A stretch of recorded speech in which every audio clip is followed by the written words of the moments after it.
Good morning. Welcome to our April Bus Pick author event. We are thrilled to have Robin Roberts here to talk about her latest book, Brighter by the Day.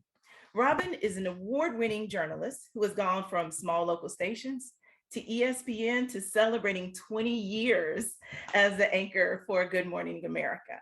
As mentioned, Robin has been the recipient of numerous awards, including a Peabody for her documentation of her own medical odyssey and the ESPN's Arthur Ashe Courage Award. She is already a New York Times bestselling author for the memoir of Everybody's Got Something, and she serves as the president at Rock and Robin Productions. Brighter by the Day is on sale now and available at your local independent bookstore. Throughout the conversation today, feel free to use the Q&A box to send in a question. Closed captions is available at the bottom of your screen. On behalf of Indie Book Buzz and Bookfinity, I am so excited to welcome Robin Roberts. Welcome. Hello, Nicole. Before we got going, we were just chatting away. They had to tell us to. I know. Everybody else could join in.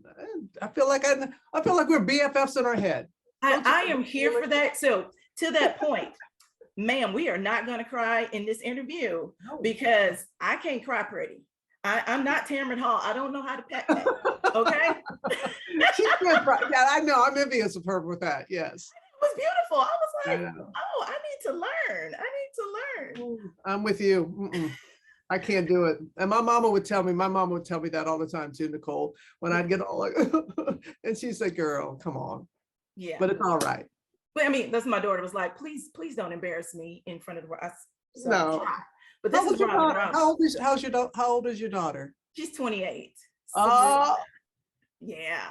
Well. See, I don't have a glam fam. I have Sabrina. That's where my glam is. Like all that DNA went to that child. Oh no, come on. So tell me about this book. So the title is Brighter by the Day, and I hear that that's your daily goal. So what does that mean to you? Just that, brighter by the day. It's just, there's something, Nicole, about a new day, a fresh start, starting from scratch. Things that bothered me yesterday I'm not going to bring what bothered me yesterday into today. Why are you going to let yesterday ruin today? And I remember when I would say to my dear mama, Mom, I'm having a bad day. And I'd give her a call at home in Mississippi, and something had happened, and I was just having one of those days. Yeah. And she would, she'd listen to me, and then she'd go like, okay, honey, why are you staying up? Go to bed, pull the covers over your head, go to bed. Things will be brighter in the morning. And it was true. It was just like, not to say that, I know some things carry over, but it's just to kind of be trying to be a bit of light. There's been so much darkness, as you know, especially these last couple of years, and just wanted to shine just a bit of light by sharing some of my stories, some of the people that have crossed my path that I've been blessed to have met.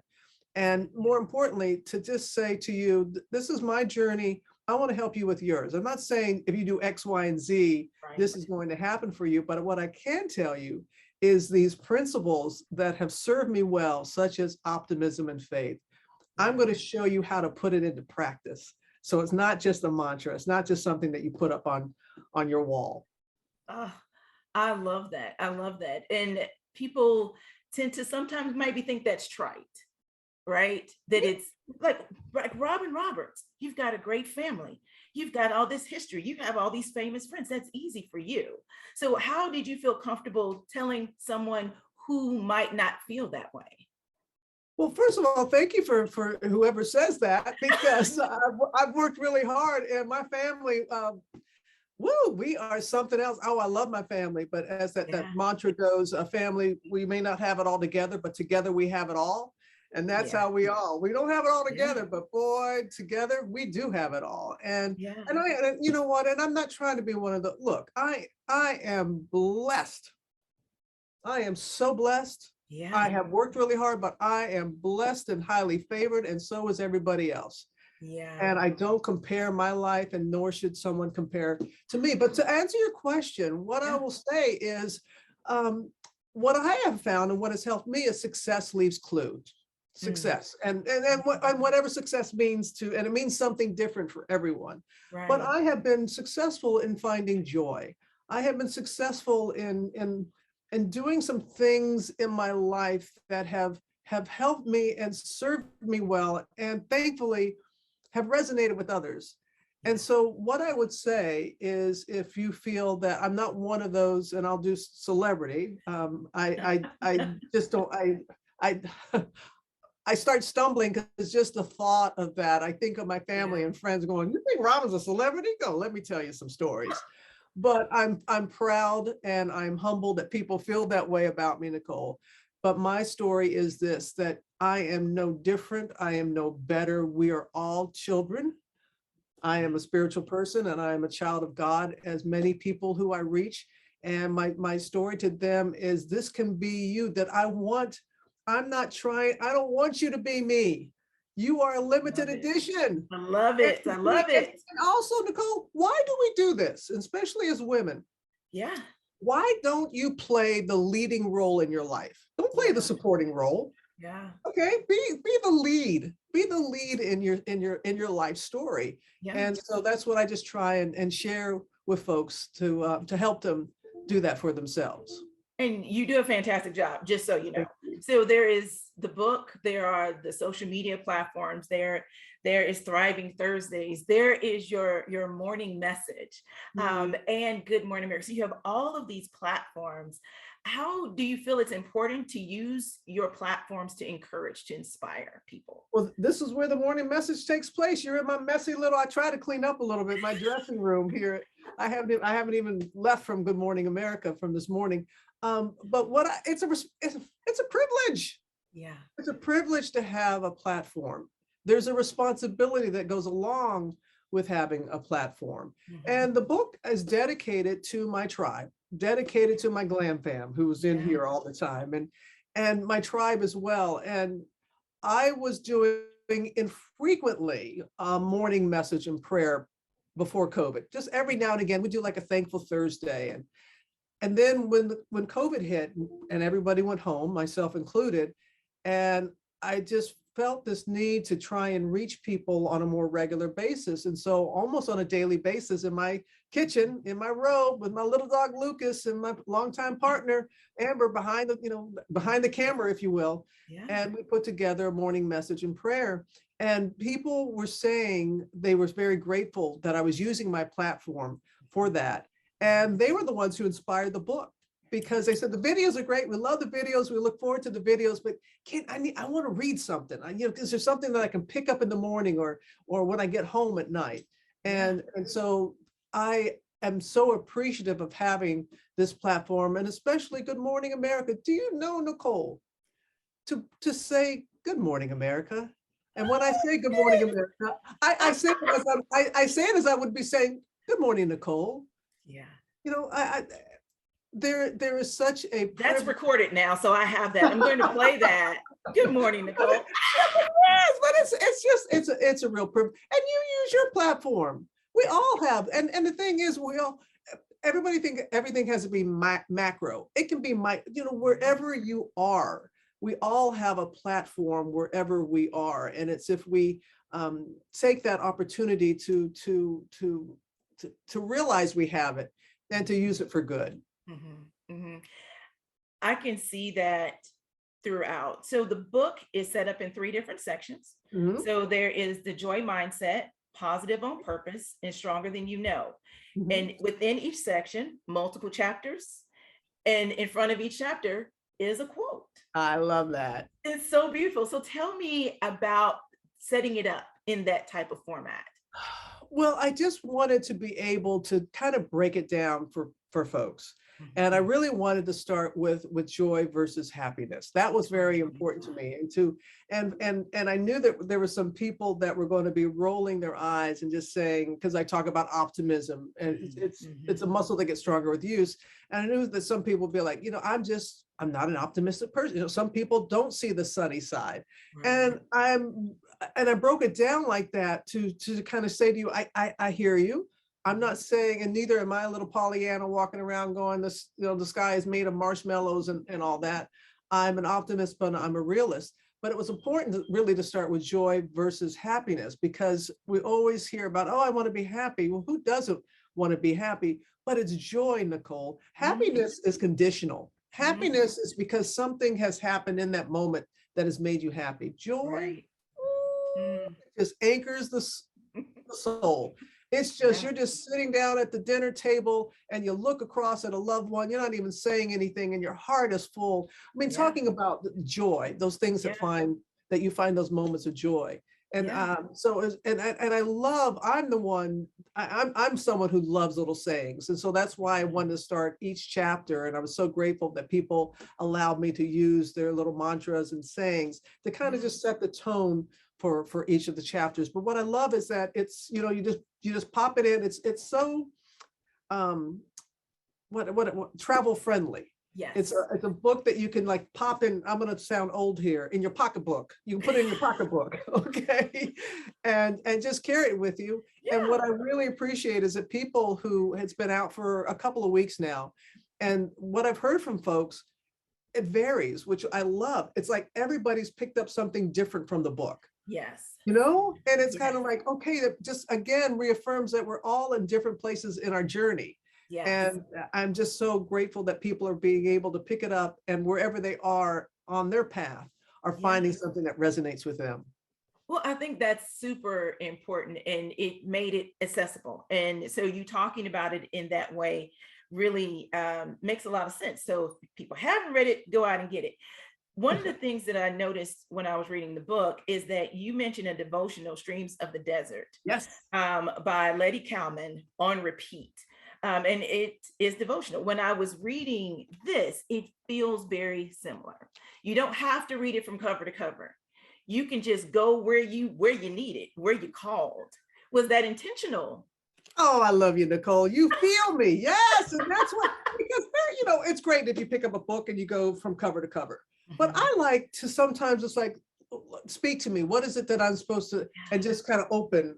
And Yeah. it's 9 times out of 10, it falls someplace where I really want. And you're saying streams in the desert because I was looking, because it's in the other side of my dressing room. I have the devotional in there. It's been in my family for generations. Yeah. And it's so odd to me is that even though it's a daily devotional, but have read it since high school.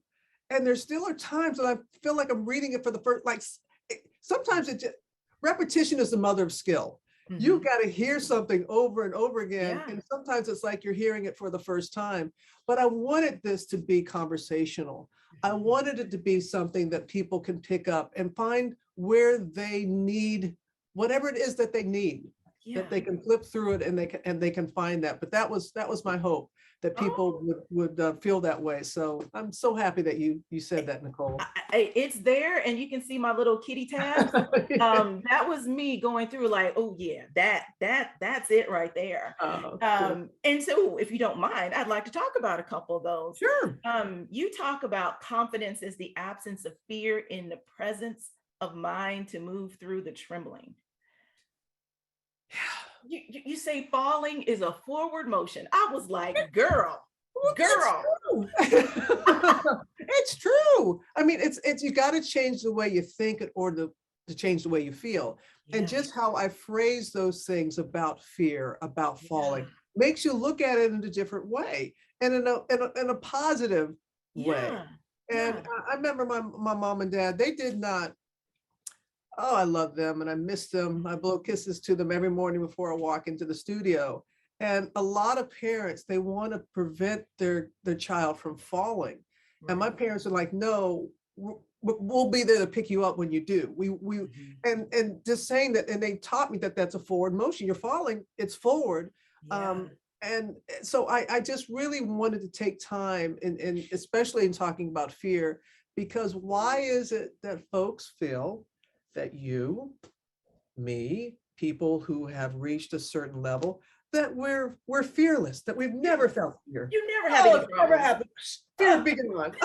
Oh, oh, no, no, but it's just that even in that trembling and how we find the strength in that. Yeah, And as my sister said, I'm not going to let fear keep me from my destiny. I yeah, am not, and so many times we fear, all it needs is the eye of a needle and it goes through and it just consumes us and it paralyzes us in so many different ways. And so it's just saying, recognizing it. And that's something I've done in recent years. I've always been very open and and recognizing the good, the Yeah. good feelings I have, the optimism, the love, the all this. Oh, I see you, I feel you. And Uh-huh. fear would come creeping and doubt would be coming creeping. And I would try and knock it away, like, oh, you're not here. Now Mhm. I've gone like, okay, why are you here? Mm. I'm Love gonna, it. I'm gonna listen to, I'm gonna listen to. And it's almost like when I do that to fear, fear's like, oh, I didn't know, I thought I could just mess with your head. Oh, you're gonna talk to me? Okay, bye. Yeah. And so when fear knocks, let faith answer the door. Yeah. And when you look at it like that and just kind of just change your mindset, and that's what I really get into the book. It's about just trying to give you the tools to help you change your mindset. Yeah. Well, you also say that all fear is not equal. Like these hard emotions serve a purpose: fear, anger, doubt, anxiety, and recognizing that they are not all equal. Fear is what keeps you from walking in the middle of the highway when the cars are coming because you don't want to That's get good hit. for you. Yeah, So that's it's good. not all bad. And you speaking to those and writing about that, I think is super helpful because oftentimes people are reading little snippets of something Right. and conflate something as a monolith when it's Well, not. and when I was talking about, I turned down ESPN for the first time that they Yeah. offered me a job. Yeah. 4 years out of college, I wasn't ready. I knew I wasn't ready. I knew that as a woman of color, that my margin of error would be less than a white counterpart. Didn't Mhm. make it a negative. I was just like, okay, I got to It be is what it ready, is. and I want. It is what it is, and I'm going to have staying power. So thank you very much, but I'm not going to take it. And some people looked at it as fear. Oh, you were afraid. That's Mm. why you didn't take the job. And I'm like, no, no, no, no, no. I have felt fear in different ways about my work, but this one was a conscious, no, I'm not ready. When Mm. you take the time to get Mm. to know yourself, to Mm. know your weaknesses as well as your strengths. And Yeah. I knew I wasn't ready. Yeah. I didn't care that they were, and so when I did, thankfully they did come calling again a couple of years later, and I went to ESPN in Yeah. 1990, and I was there for 15 years, Yeah. 15 years and covered every major sport. Had I gone earlier, I Mm. don't know if I would have had that staying power. I don't know if I would have been ready. And that is so beautiful because ESPN was your dream job. Oh, yes. So you turned down your dream job until you were ready, not when other people had their opinions, because it was about you knowing you and where you were. That's incredible. And I wish and I'm grateful for your book because more young people need to hear that. More people like me in a transitional state of my life need Why to do you hear. say that? Where are you when you say you're in a transitional state of your life right Well, I will be 50 on my birthday. I am super happy. My I'll daughter is have what you're, grown. okay, I will have what you're having, whatever you're doing, I'll have. Good for you. Okay, go ahead. Thank I'm sorry, I you. didn't mean to interrupt. No, my daughter is a grown person. The world is shifting. COVID has changed everything. I'm talking to Robin Roberts. 10 years ago, I would have just been in my cubicle. So the idea of, wait, there is still more. You had a woman Yeah. on your show as part of the book, 56 years old, always had a dream. Nancy. And you brought her out there to talk about this dream. She's working full time, got family, got grandkids, and she's like, but I still believe, I still dream.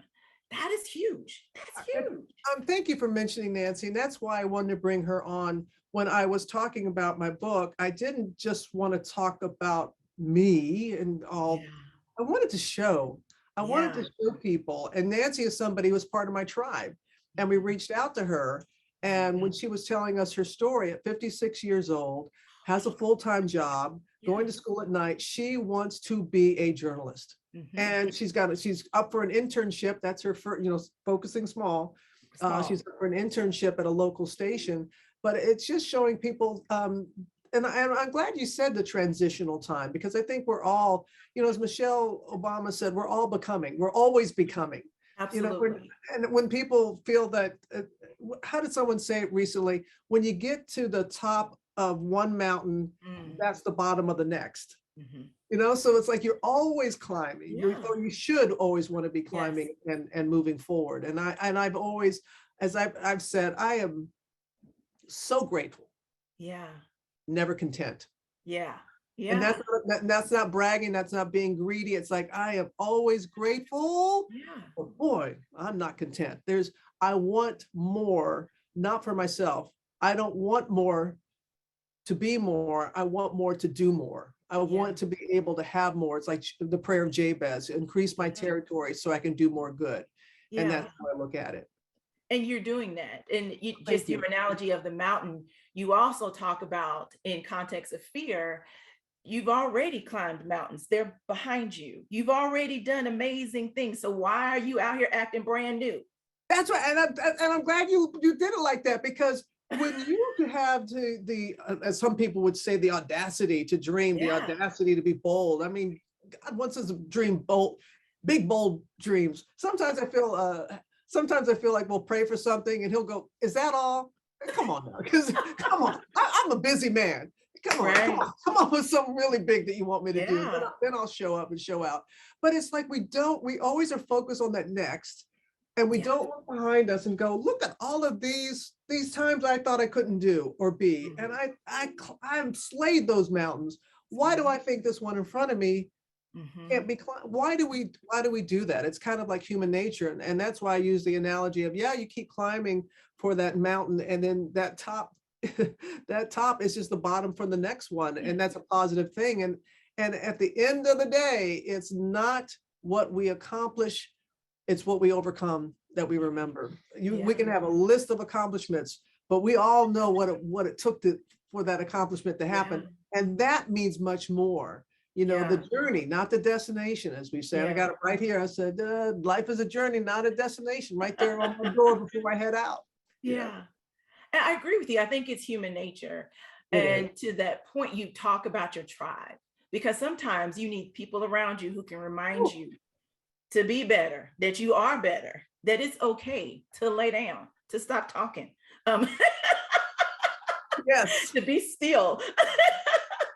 Hey, Nicole, we all are guilty of this. Something will happen to a famous person or something that's really bad. And we're like, where were their friends? Where were their tribe? Right. We're like, going, who? Because I know I've got a group around me that will just snatch me and go, oh, no, no, no, no, no, no. But I'm sorry. Yes, it's like, I always wonder, like, when someone does something and you're like, where, because that tribe can keep you, but you want a real one. You don't want yes people. That's right. That's right.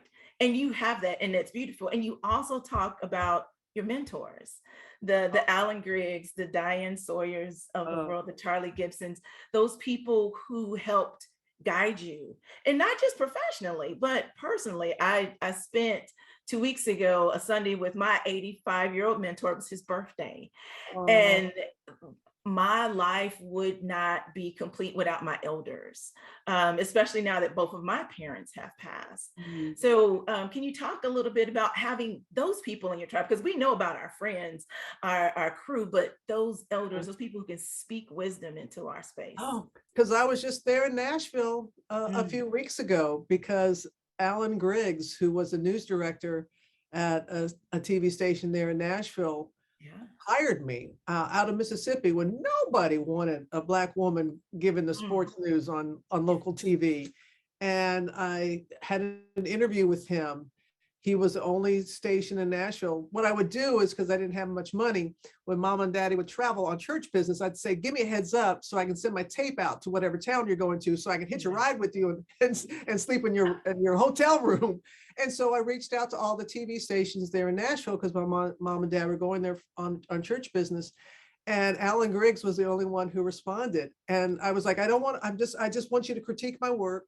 So I took the pressure off of him of like, I want a job. Got in there with my little navy blue skirt and my, white, little button down, a briefcase that had nothing in it. Okay. Marching in his office. And he watched my tape and he was like, oh, there's something here. And he created a position for me a few months later. Well, I have stayed in touch with Alan Griggs. I was just there because now he is with Lipscomb University, the communications department. So I went there to speak to the young students there.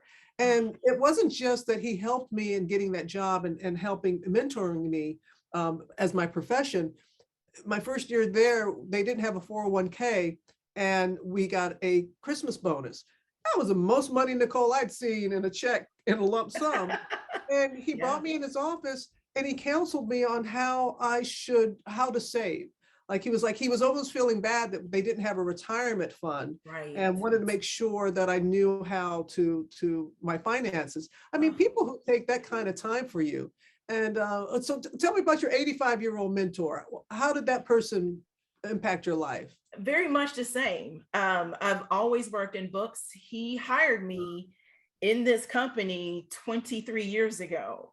Wow. And I went in for the interview, and I'd been used to interviews, that are a few minutes here, a few minutes there. Our interview was an hour and a half.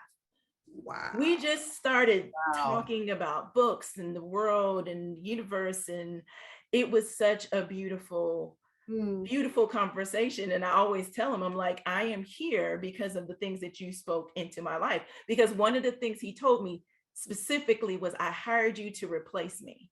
He told me that. Oh, He I love did. that. And he did everything possible to make sure that I got the skill set that I needed, the way that I needed it. Hmm. And what he was offering, I was taking. I was taken. And people don't always recognize those gifts. You talked about, you got your scholarship to go to college in tennis, not basketball like people think.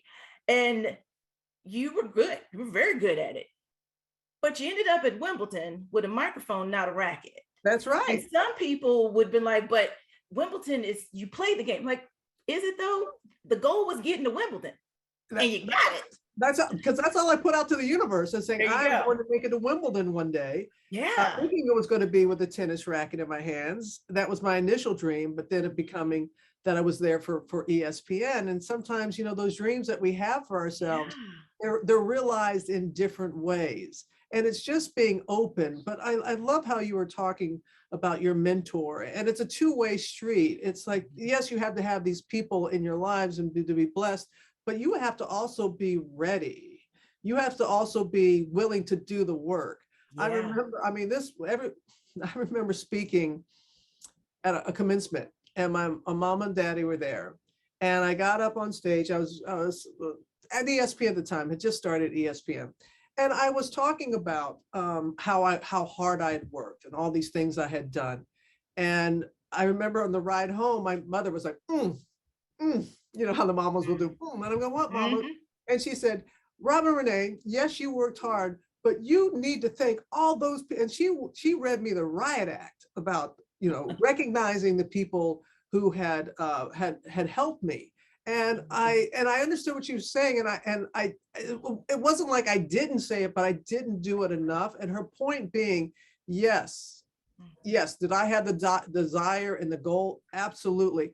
But if you don't have these angels that are placed in your Absolutely. path, Mm-hmm. it makes it a little much more difficult. So it's a two-way street. And yes, having these people that are placed in your path, but also the work that you are willing to do and to receive the criticism from them, to Yeah. receive what they want for you. Yeah. And I read in your book how much your mother did not appreciate Ooh. anybody putting limits on gratitude. And I felt that. I was like, yes, Oh, ma'am. Just do not just put a limit reading on about that. gratitude. No, she was right about that. So I want to ask you some questions that I got from some of Great. the viewers. So I have a question from Philip who asks, how has covering the pandemic changed how you approach your duties and responsibilities as a host of a national show? Oh, was it Philip? Did you say Philip. Philip? Mhm. Philip, thank you, Philip, for that question. Oh my goodness. I was like so many um, early part of 2020 thinking, okay, maybe a couple of weeks, maybe a couple of months I'll have to be home. And then 2 years later, many people are still working from home. And what it did, it was really for 7 months, I broadcast out of the basement of our home in Connecticut. For 7 months, Good Morning America came out of the basement of our home. That I have a better appreciation and a more of an understanding of people. And think about this before we worked at home. Oh, you Yeah. got it easy. You work at home. Oh, my. It is not Yeah. easy Yeah, to it is work from not. home. It Yeah. has really changed my perspective. It's very, because it's almost like you're always on the clock. You can't have that separation. But Yeah. really what it taught me, Philip, more so than anything, empathy, is to, when we kept talking about how we've never been more together apart. Even Yeah. though we were apart, we were together, especially in those Mm. early days when people were really supporting um, um, essential workers. And I love that essential workers were sanitation workers, Mhm. were, people that have always been essential and have Always. always been vital, but they were looked upon differently. So Mhm. with anything, I try and find silver linings, Mhm. and that's what I did here. But what it really did is I think it just made me as a journalist just even more understanding, because we truly were one. We Mhm. truly felt, I know that there's that, in that magazine, Just Like Us, when you Mhm. see like a celebrity like pumping gas and they're like, Right. just like what, that's Right. bizarre. But this time everybody was just like, you were just the same. You were Yeah. just trying to figure things out, trying to get toilet paper, trying to, That's just trying to do the best that you could. And I think that really helped me as a journalist to be even more understanding. mm. At least I hope so. I think so. I think so. Sharika asks, what did receiving the Arthur Ashe Award for Courage mean to you at that time of your life? Oh, Sharika, thank you. Oh my gosh. Oh, wait a minute, wait a minute, wait a minute, wait a minute. Oh, oh, I'm gonna show you. This is what it means. I keep this picture. This is oh. what I won when I received the honor. I mean, this is how much it means to me, Sharika. It's one of my pictures that I keep there. And I look at that scrawny, oh my gosh, I was, woo, Mm. We said what we it, weren't doing it. I know, but wow. Yeah. First of all, Mm. Arthur Ashe was somebody I was blessed to know, who Oh was a wow. friend, and Wow. was just somebody who taught me that, um, as he said to me, at the end of the day, if all anybody can say about me, and this is well before I had my health issues or other things, he said, if the only thing that people can say about you at the end of the day is, boy, she was a heck of a journalist, you haven't utilized your platform.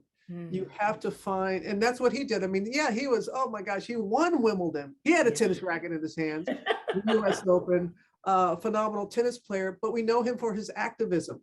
We do. We know him as a humanitarian, not We just do. as a great tennis player. We do. And so receiving an honor bearing his name meant so much, but also courage is something, especially when you're going through a health crisis, and people tell people all the time that are going through that, oh, you're so courageous. And that's the last thing we feel. We're just hanging on for dear life. But to be there with my siblings all there, everyone who, and to say to the public that they gave me the courage they gave me, and that I was just wanting to be a symbol of this too shall pass. So when I see that, um, I am reminded of that evening, and just so grateful that God gave me the courage to still be here and to fight. Yeah. And my hope is that I'm a symbol to others. This too shall pass. Whatever your something is, and everybody's got something. I'm Everybody. not just talking about if it's a health, well, if it's divorce, unemployment, what have you. I just Mhm. hope that I can symbolize to you, just hang in there, and that Mhm. this too shall pass. Mm. That mountain that you've already climbed. Look Yeah. at you. Look at Woo, you. woo. I thought we were all See? right. Sharika make me. Sharika, See? she See? brought And me you there. do cry pretty. You told me you did. I don't Oh, believe you. I don't know about that. I don't know about that. So Candace asks, if you could interview one person, living or not, who would that be and why? Nelson Mandela. Mm. Nelson Mandela, without a doubt. He was about reconciliation, not retaliation. And we need Mm. that right now. The war in Ukraine is just, it's heart-wrenching to Mm. know what is going on. And not just there, but in many places in the world, Yeah. the conflict. And to be able to talk to Nelson Mandela, who was incarcerated for 27 years, comes out and becomes president and is able to unite a nation, not divide a nation. He could have come out so bitter.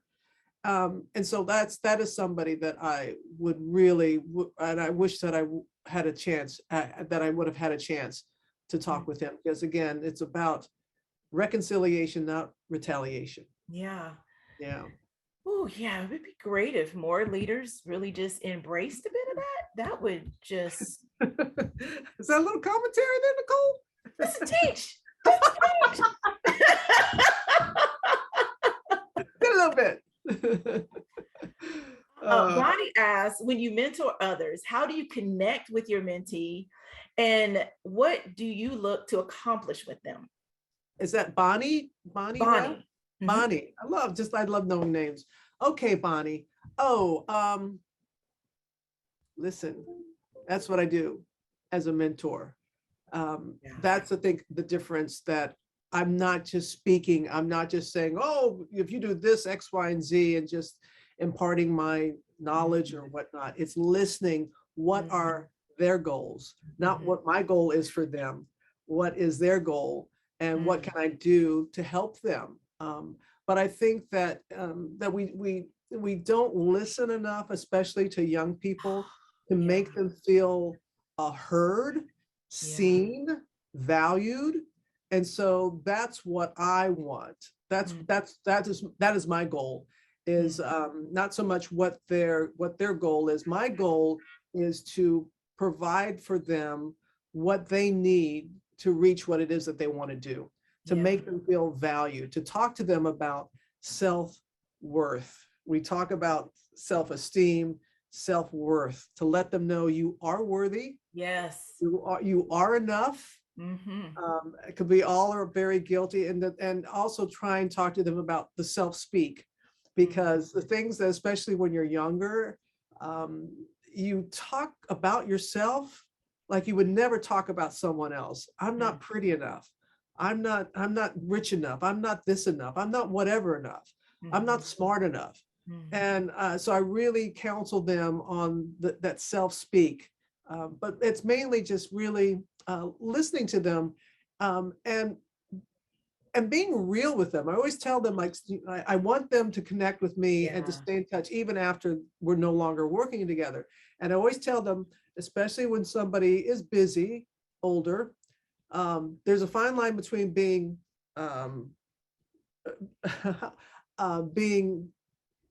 you want to be persistent. You don't want to be a pest. You want to be persistent. I'm like, when you reach out to me, don't ask me how the weather is. Okay, I know how the weather is. Let's get to it. I mean, I want, and also I counsel them when you're talking with or working with somebody who is a little more established. I get a gazillion emails a day, and sometimes I mean to respond. If you send an email and you don't get a response from that individual, give it a little time and resend it again. Put it on the top of I appreciate oftentimes when especially a mentee would go, hey, I sent you something. And I'm like, well, thank you. I'm sorry I got bogged down. Well, and then following up. So little things like that. But I so enjoy because I am so grateful of all those who mentored me at different stages in my life, still to this day. Oh, that is beautiful. One of the quotes that I read in your book, and I'm going to paraphrase it because I would tear it up completely, but it is referencing listening. And it's like when you talk, you're repeating what you already know, but when you listen, you might learn something new. You paraphrased it correctly, because that is so true. Because it's true when you're talking, it's normally because it's something that you know, and that's why when you're in a conversation or especially in a conflict of some sort, and you can see the person, they're not really listening. They're just like, they just want you to stop talking so then they can hop in. I'm like, well, actually listen to what someone is saying, and you just might learn something new. Just maybe. That is if we could just have more people. So Chloe says, what gives you strength to keep on going when you have a bad day? Oh, Chloe, thank you. Woo, that's a good one. because that the next day, I'm not being trying to be trite, that the next day will be brighter. That's what keeps me going, Chloe. It really is. I have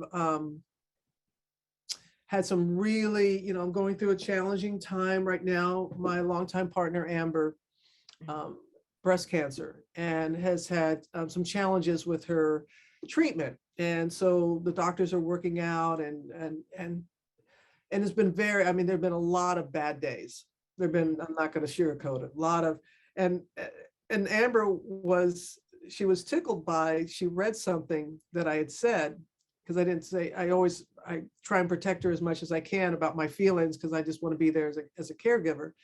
Mm. And if she's having a good day, I'm having a great day. And if she's having a bad day, I'm having the worst day ever. My emotions are really dictated partly on, not partly right now with what she's going through, how she's feeling. So I'm almost like looking to her cue, and if she's having a good day, I'm having a great day. And but what I do, Chloe, what I try and do is not try and do, is what I do is that I get quiet, I get still. I know this is going to pass. I know this bad day is going to pass. And I try, and I don't try, this is something that I have done recently, and I talked about recently, I've done for a long time, but I talked about recently in one of my messages. When I'm having a bad day, or when you're having a bad day, do something for someone else. Woo, that will pick up your spirits, and be genuine about it. Don't be like, well, I'm having a bad day, so I'll help you, Nicole. No, Right. it's just like, hey, Nicole, hey, what's going on? What can I do? And so I find that when you get outside of yourself, I don't compare your despair. I'm not saying that mine or anybody else's, I'm not saying that, but it's just, if you can just get outside of your head and get outside of yourself and help somebody. And that's what I do. That really gets me out of a bad day, is when I focus on someone else, focus on doing something good for someone else. Mm. Yeah. Oh, that boy, Mm. I felt like I just had service. Like Oh, I'm just so good. full right now. I just Thank you. need you to know that. And I think as I've talked to people and as preparing for this and doing research, that is what I've received over and over again about Robin Roberts, that you are genuine, that you are kind. There were people who were interns, or like you said, students in different Oh, places. There was one in particular, she was an intern at the National Spelling Bee in Washington, D.C. in like 1997. And she saw whoa. you out the corner of her eye, and she's like, I know her. And she kept looking at you, and she didn't want to be weird, but you noticed her. Oh my And God. you walked over to her, and you introduced yourself to her. Oh my And goodness. she's never forgotten it. She was like, that meant so much to me that she would do that. And that means so much, that this is what's so important for people right now to know. The littlest thing can mean so much to someone. Mhm. It's like, if we, again, we're always looking for the macro, always looking for something big to do. Right. And it's just, and more than anything, it's just recognizing folks. It's just by just acknowledging them, looking them in the eye. But that means everything to me. And I get tickled about the spelling bee, because it made me think of my mama. Because at that point I had covered Super Bowls, I had interviewed Michael Jordan, I had done so much. But the fact that I was the host of the spelling bee to Lucy Marion Roberts, I had made it. I was somebody. She was so excited that I was hosting that in DC. That's a good Oh, memory. I'm Thank so glad I was able to bring that back, because your mother was an educator. So yeah, oh, that makes my heart happy. I can't wait to tell Ashley that. you. She was just tickled. Like I Thank said, you. everyone has been just talking about you. Well, I How's know that how's she doing? How's she doing? What is she up she's to doing now? great. She became an Yeah. educator, got her PhD.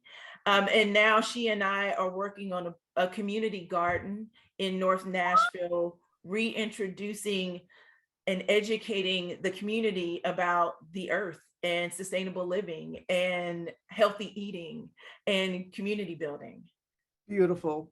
Just Beautiful. someone that you I love met that. randomly, and look at those seeds, Look at those seeds that literally we and all plant. figuratively, that are growing from those encounters. Love Um, But I know we don't have you for much longer because you've got Oh, things, but I could talk to you all day. oh my You goodness. are a true delight and a true Nicole, you need to take this on the road. You are good. This was not an oh my interview. God.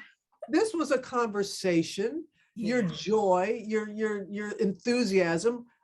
I love how you imparted, and I wanted to hear from you, and at the appropriate time, sharing your story, Yeah. sharing bits about you, because Well, I mean, I have a production company, so if you want to, you want your own show, reach out to me. Maybe I can hook you up. you just said you read your email, so I'm just saying. No, Uh, you made it easy, you Thank made you. it personable, you made it delightful, and we are so honored and grateful that you came and spent some time with us after already working. We're so grateful to Grand Central Publishing for allowing this to Oh, happen and bringing you to us. And I have to just say, there have been some positives of all the things that have happened because this happened, right? We weren't doing things like this in the before time. I know, Nicole. And so we have to, everybody, we have to look. Mm, There's so many people who we lost these last 2 years, and there's no silver lining. There's no silver lining to those who were impacted by COVID mm, through loss of life. And my heart goes out. For those of us that was not the case, it has been a big reset button. It has been a chance to just kind of, okay, how are things different? They're not going back to the way they were, but these things like this connection that we would yeah. not have had, there are things that are going to stay with us, that are going to help us. And we just have to just really, the tragedy of anything that's placed in our path, be it COVID, be it divorce, be it cancer, that's not the tragedy. It's if we don't, why was it placed in our path? What are we supposed to Mm, learn? mm, What are we supposed to learn from why did this happen?